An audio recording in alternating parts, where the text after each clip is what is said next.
I stood at the back of the room, glass in hand, watching the man I once planned to marry laugh beside a woman who had everything I wasn't. Jared.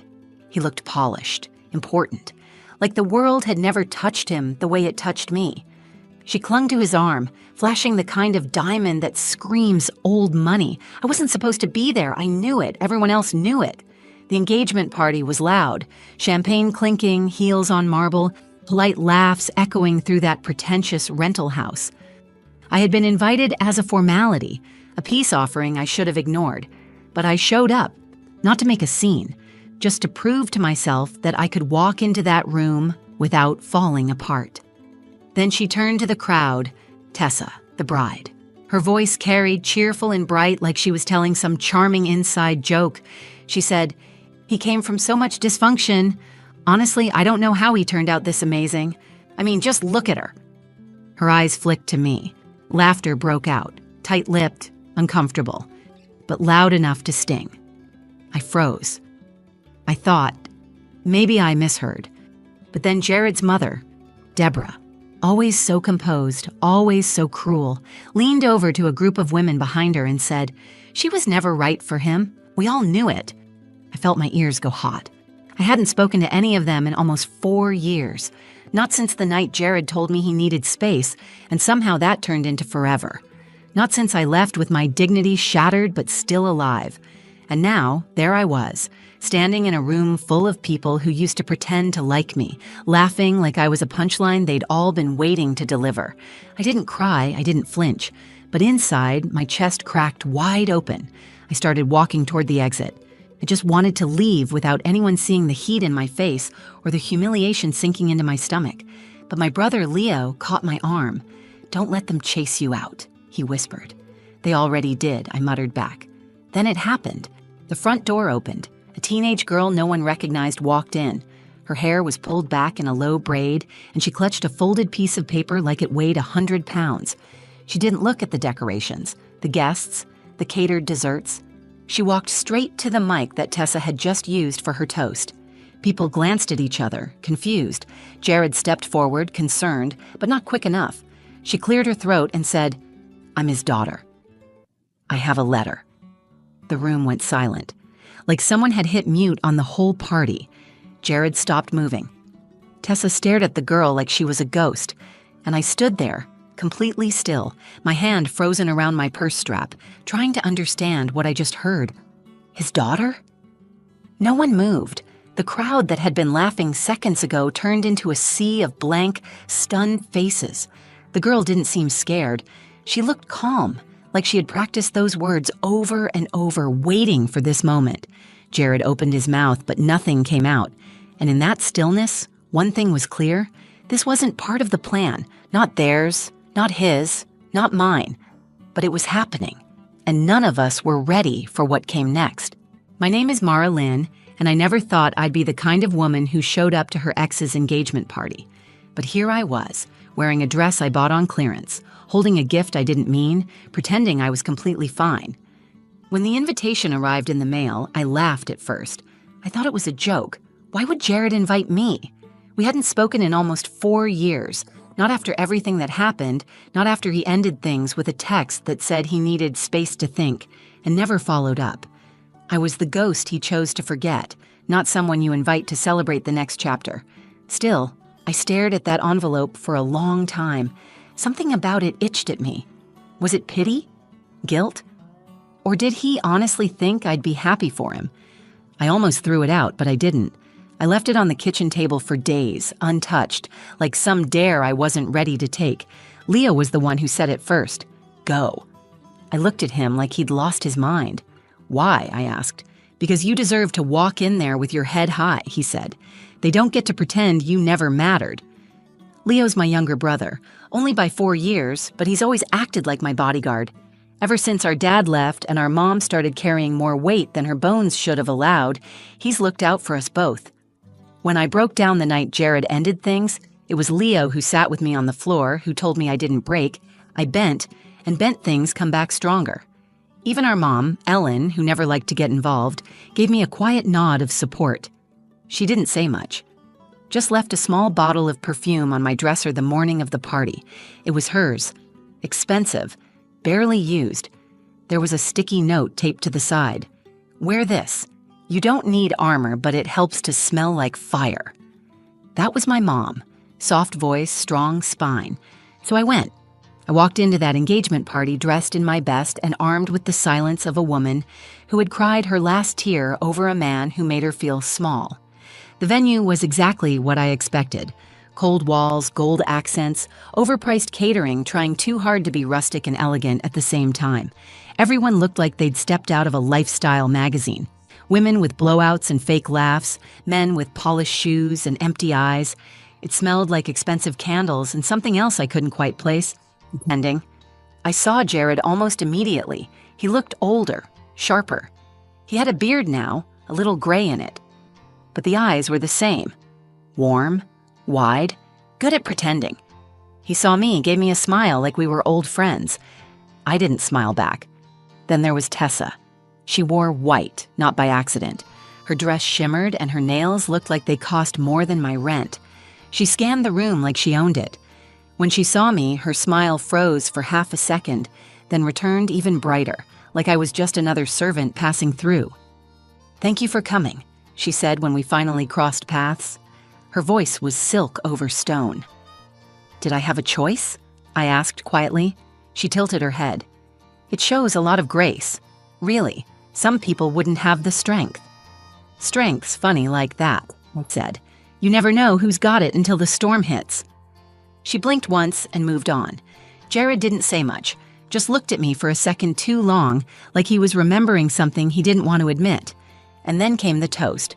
Her voice rang out warm and smiling when she said he'd escaped dysfunction. "Just look at her," she added, eyes full of pity and poison. The crowd laughed like they were waiting for permission. Deborah, his mother, gave the final cut. She was never right for him. I stood there, hearing my past rewritten by people who never knew the full story. They didn't know about the nights Jared cried in my lap, or the years I held him up when he couldn't stand his mother's judgment. They didn't know how hard I fought to be enough, and they didn't care. I started to leave. I couldn't breathe. But then the door opened. A girl stepped in, and everything shifted. The room didn't breathe. She couldn't have been more than 15. Her shoes were scuffed. Her dress was plain. Her hair was thick and wavy, pulled back like she hadn't had time to do much with it. But her eyes didn't waver. She didn't look scared. She looked certain. She walked past tables of stunned guests and stepped onto the low platform where the mic was still standing from the toast. No one stopped her. Everyone was too stunned to move. She gripped the edge of the mic stand, unfolded a piece of paper with careful hands, and said, "I'm his daughter. I have a letter." A soft murmur rolled through the crowd. Tessa's face went pale. Jared's mouth fell slightly open, and for a moment he didn't move. He looked at the girl like she was a hallucination, something his mind couldn't quite process. Then he started toward her, slow and measured. "Isla," he said, voice low, trying to sound calm. "This isn't the time." She didn't look at him. She looked at the letter. "I promised my mom I'd read this. She wrote it for today." A woman near me gasped. Another one whispered, "Is that real?" But nobody left. Nobody looked away. I stayed rooted in place, still close to the exit, still holding my purse like a lifeline. My heart was pounding, but not from embarrassment anymore, from something deeper, something strange. Daughter. That word hit like a wave. Jared had never mentioned a child, not in the 6 years we were together, not in the 4 years since. We broke up in the fall. I remember because the leaves were starting to turn when he ended it, saying he needed to figure out who he was. He said he loved me, but something felt wrong. He said I'd understand someday. I didn't, until now. I turned toward Leo. He looked just as stunned as I felt. He whispered, "Did you know about this?" I shook my head. My throat was dry. Jared reached the mic, his voice sharper now. "Isla, you can't do this right now. Give me the letter. We'll talk after." She stepped back, holding the paper tighter. "I didn't come here to embarrass you," she said. "I came because she wanted people to know who you really are." Tessa stepped forward too. Her voice was low, urgent. "Who is she, Jared?" He didn't answer. Isla glanced around the room. Her voice was steady now, like she'd practiced it. "My name is Isla Green. My mom's name was Riley. Some of you knew her. Some of you probably don't. She passed away last year. She raised me alone. She told me my dad was someone she loved once, someone who said he'd help, then disappeared." Tessa's hand flew to her mouth. I watched Jared. He didn't deny it. He didn't speak. He looked like someone trapped between two versions of himself, one that belonged to this world he built and one that never went away. Isla opened the letter. "She asked me to read this when I was ready. I didn't know if I'd ever be brave enough, but I think today's the day." She began to read. The room was so quiet you could hear the rustling of the paper. In the letter, Riley wrote about meeting Jared after he ended things with me. She said he was fragile, still recovering. They weren't serious. It wasn't planned. But when she found out she was pregnant, she told him, and he promised her he'd be there. He wasn't. He stopped answering. He never came to the hospital. She wrote that she didn't chase him. She didn't want to beg anyone to be a father, but she kept his name off the birth certificate because she wanted Isla to have the choice later. She wrote about Isla's birthdays, the nights Isla asked about him. She wrote that Jared had a good heart once. She believed that. But sometimes, fear turns men into strangers. And then she wrote something that made my chest ache. "If you're reading this, Isla, then maybe he's finally seeing the part of his life he tried to leave behind. I hope he does the right thing now, even if it's too late for me."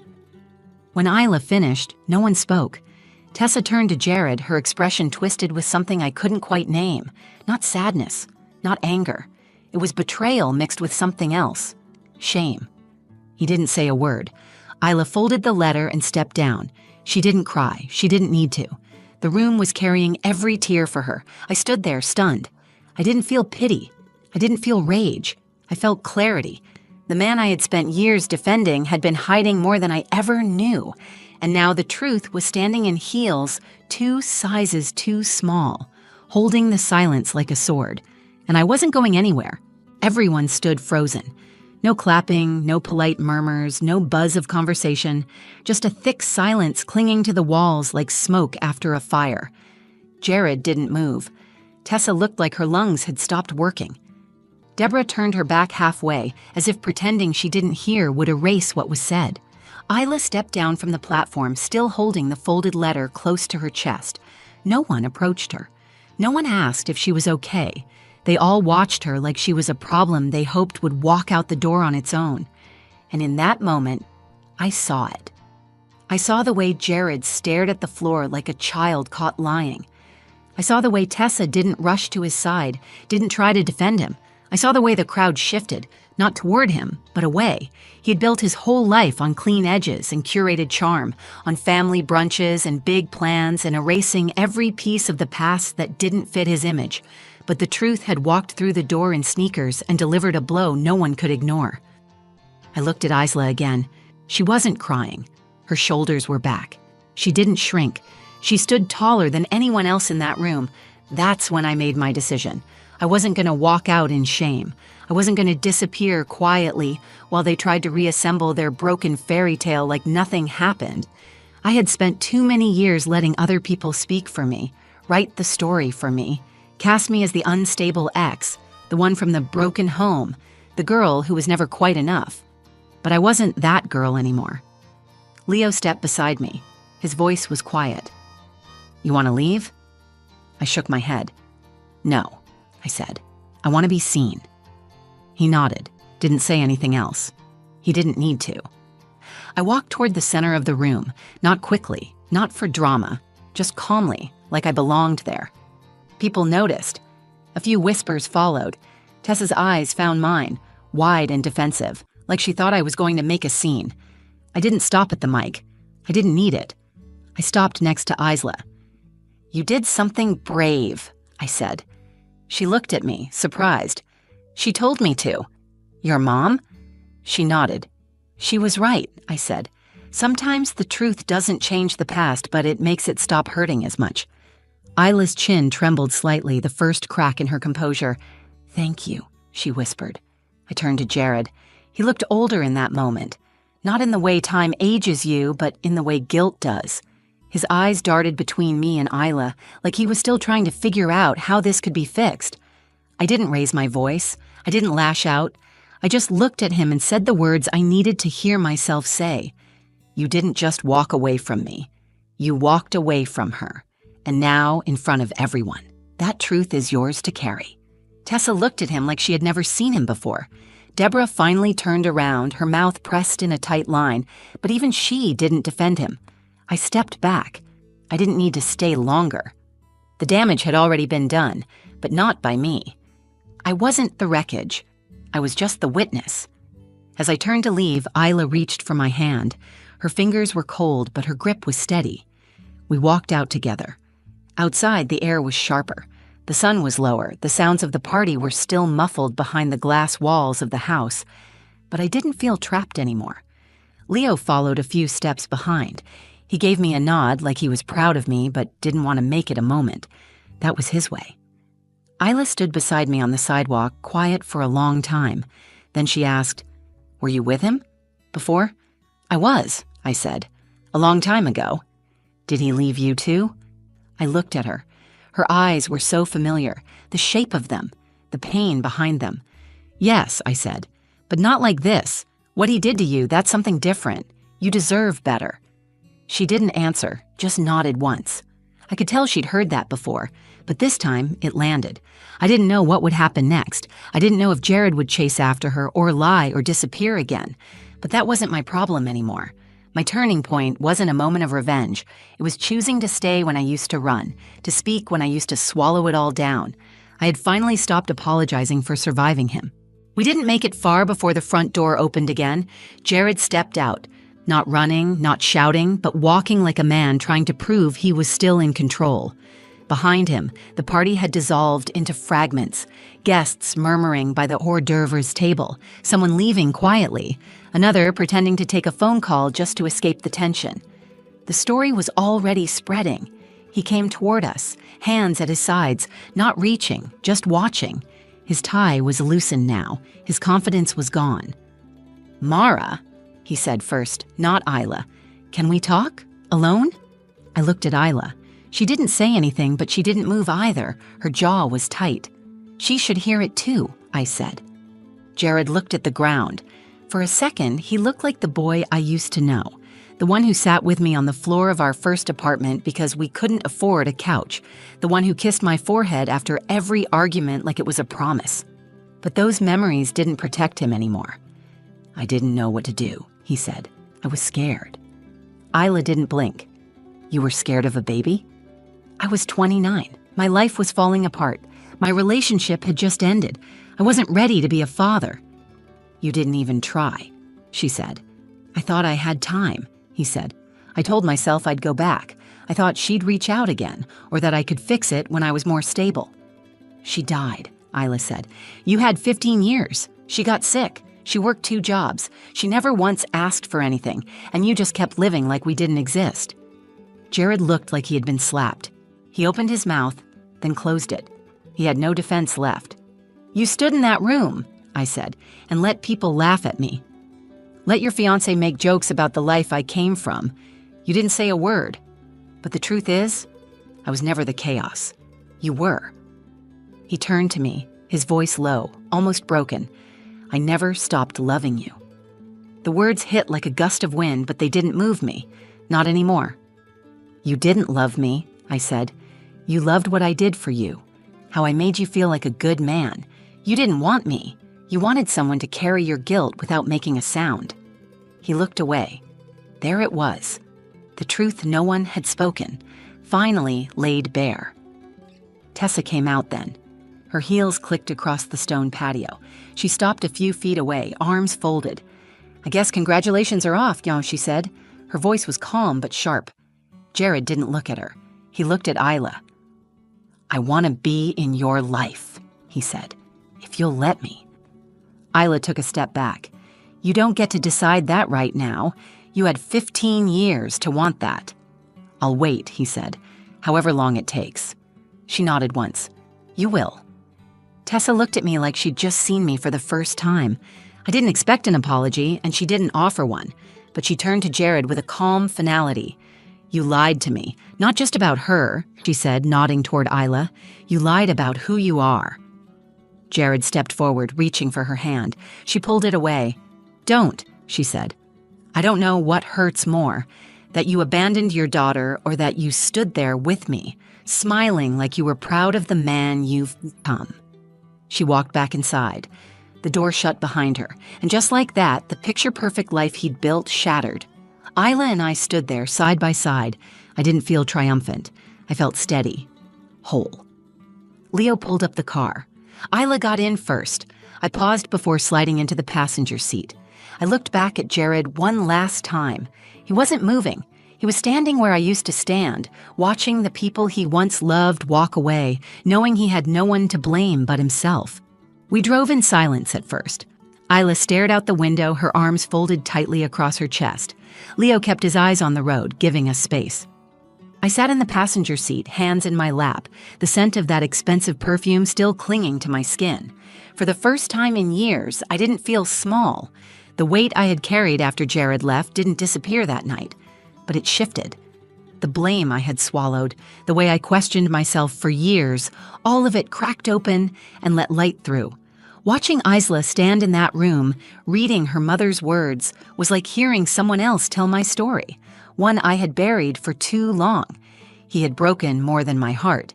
He had walked away from the pieces of his life he didn't want to deal with. And for so long, I thought that said something about me, but it never did. We dropped Isla off at a quiet apartment complex on the east side of town. She didn't invite us in, and I didn't expect her to. But before she stepped out of the car, she turned to me. I didn't think you'd talk to me, she said. Most people just avoid it. I've been the one no one talked to, I said. You deserved better. So did your mom. She hesitated, then reached into her bag and pulled out a photograph. She handed it to me. It was a picture of her mother, Riley. She had the same hair as Isla, the same eyes. In the photo, she was smiling, holding baby Isla in her arms. The edges were worn, but the image was sharp. She wanted me to give this to someone, Isla said. She didn't know who, but I think she would have liked you. I held the photo for a long second. Thank you, I said. I'll keep it. She nodded and stepped out. I watched her walk up the stairs, each step slow but certain. Leo pulled away. He didn't speak until we were a few blocks from home. You okay? I nodded. Yeah, I think I actually am. He smiled just a little. You handled that better than I would have. I wasn't angry anymore, I said. I just needed the truth, and she gave it to all of us. That night, I sat at my kitchen table with a cup of tea I forgot to drink. I looked at the photograph again. Riley looked so alive, so full of love, and yet she had carried so much alone. Her strength reminded me of my own mother, of every woman who'd ever been left to carry what someone else abandoned. I thought about Tessa. I didn't envy her. She had seen the truth too late, but maybe now she'd choose better. Maybe that was her lesson? I thought about Jared. He would have to decide what kind of man he wanted to be now that no one was clapping for him. The crowd was gone. The applause had stopped. He was left with the choices he made and the people he hurt. And I thought about myself, not the version of me they had twisted. The broken girl, the failure, the one who was never right for him. I thought about the woman who showed up, faced the silence and didn't flinch. That's who I was now. Closure didn't come in the way I expected. There was no apology, no perfect ending. Just a girl with a letter and a truth that shattered everything false around it. The next morning, I lit a candle, placed Riley's photo in my desk drawer, and got ready for my day. I didn't need to explain the story to anyone. The people who mattered already knew.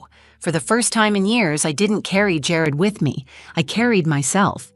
And that was more than enough. If this story meant something to you, if it reminded you of your own strength or the strength of someone you love, take a second to like the video. Share it with someone who needs to hear that walking away doesn't mean losing. Sometimes it means finally choosing yourself. I'd love to hear your thoughts in the comments. Have you ever been in a room where the truth finally came out? Let's talk about it below. And if you want more real stories about heartbreak, healing, and hard-won clarity, make sure to subscribe. There's more coming, and trust me, you won't want to miss what's next. Thanks for watching. And remember, Your story still belongs to you.